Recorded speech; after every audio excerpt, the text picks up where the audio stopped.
Formal nang gisugdan kagahapon ang 2014 Central Visayas Regional Athletic Association kon CVIRAA Meet sa Abiliana Sports Complex.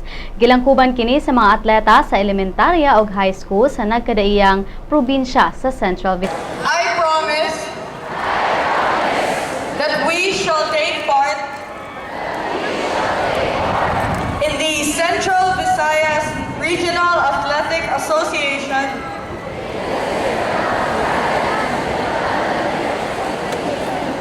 CVIRAA 2014, respecting and abiding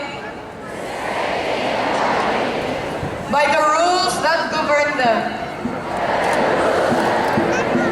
in the true spirit of sportsmanship,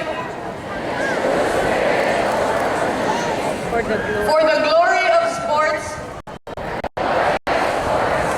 and the honor of our team.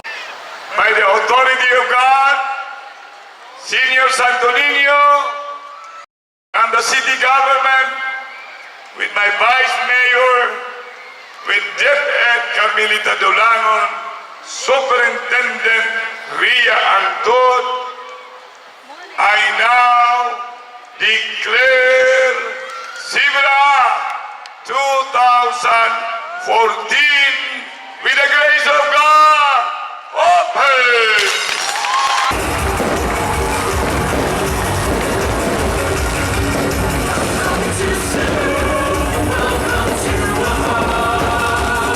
Human sa 14 ka tuig, mi host balik ang Sugbo sa maong meet nga naglakip sa dili mo minus 10,000 ka mga atleta, coaches ug mga opisyales sa 19 ka mga school division sa Department of Education dinhi sa rehiyon.